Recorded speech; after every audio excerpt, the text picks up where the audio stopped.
In front of you is an old, non-working remote-controlled car. Its plastic is cracked, the motors are almost dead, and the wiring barely holds together. Honestly, it belongs in the trash. But today, I will try to do the impossible. Bring it back to life. I will completely disassemble it, resolder the wiring, replace the motors, restore the body, and in the end, give it a real test ride in the snow. Check its handling, as well as accelerate it to the maximum and show what it is capable of. First of all, we need to understand what work awaits us. The car body is full of scratches due to careless use. The plastic is yellowed in some places, and the old stickers are barely holding on. In addition to external problems, there are mechanical ones. The left door closes with tape. The steering lever is broken. There is a battery compartment underneath, but it is empty and the remote is lost. The condition of the electronics is unknown, so we start with a full disassembly. We take a screwdriver, unscrew the 4 screws that hold the body and remove it.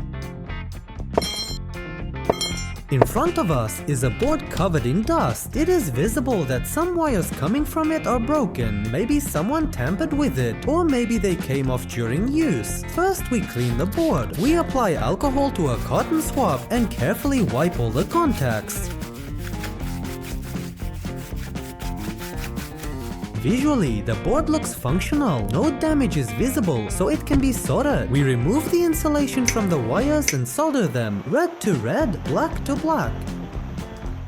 To prevent any shorts in the future, we insulate the soldered spots with hot glue. This will be more reliable. Now we need to power the car for further checks. Let's work on the battery pack. We take 4 batteries and connect them in series so that in the end it looks like an accordion.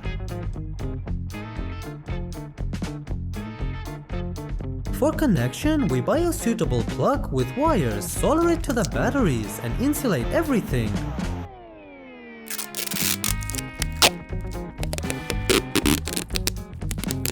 The ready battery pack is done. We connect it to the car, connect the plugs, and press the power button. The lights turn on, but this does not yet mean it will move. This car has 2 motors installed. One drives the wheels, the other controls steering. We check their operation by closing the contacts on the board. The motor that turns the wheels works, but the drive motor shows no signs of life. To reach it, we remove the wheel and the guard. This motor is non-functional, so we remove it and carefully desolder 3 small capacitors at the same time. We will need them later. The old motor cannot be restored, so we take a new one. We solder the capacitors to it in the correct order. Then the power wires. Install the metal part and place the motor back in its position. We screw the guard back and return the wheel.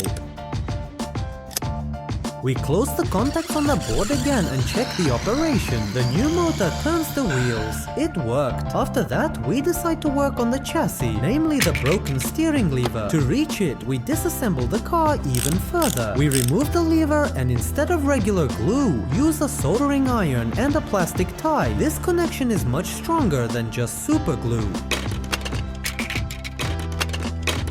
We reinstall the lower part of the body and check the result. The wheels turn. The lever has been restored. We have finished with the mechanics. Now we need to restore the body. One door was held with tape because a locking tab was broken at some point. We solder a new latch, after which the door closes normally again.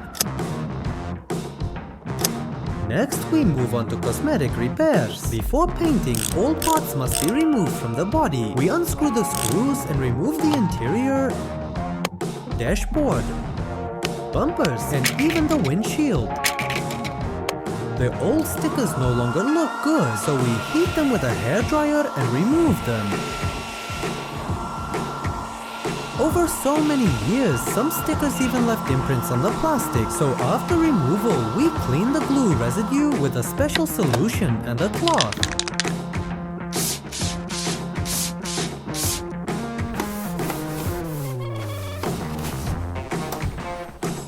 Next, we take an abrasive fiber and scuff the body. Fine-grained sandpaper can also be used.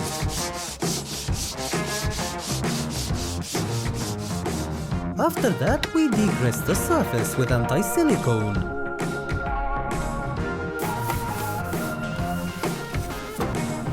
Now we can paint. First, we apply a primer for plastic so that the final coating is stronger.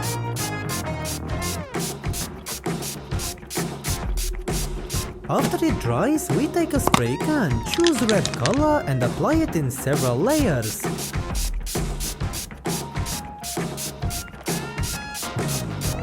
While the body dries, we work on the bumpers. We prepare them the same way before painting and paint them black.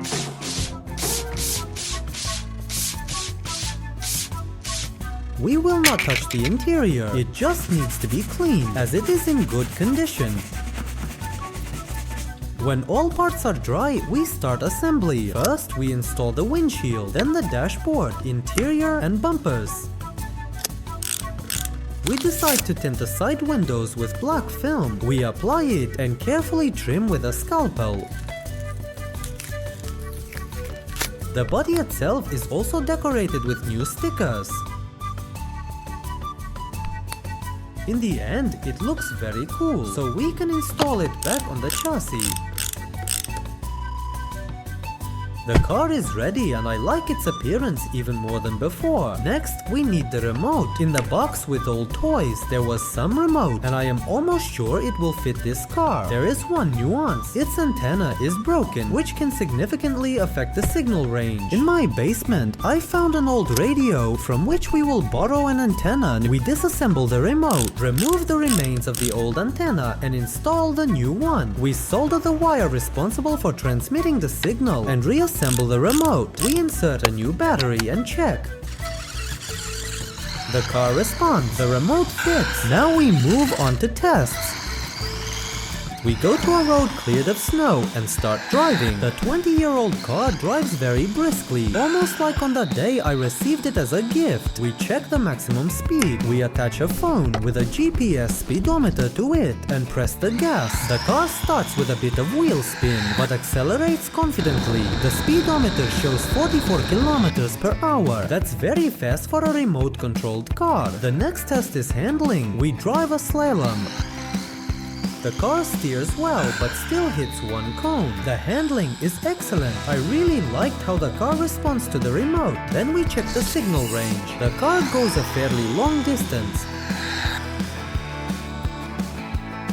We measure the result. The signal range is 55 meters, which is a very respectable result. The final test is off-road. The car has to drive through uncleared snow. Let's check its passability. At first, it drives without problems, then slips a bit, but thanks to the differential and large studded wheels, it still reaches the finish line. I really liked its off-road performance. The battery also did not let us down and withstood all tests despite the severe frost. The test results were excellent. This car can compete with some modern models, but no new car will give the same emotions as this one because it is my favorite childhood toy.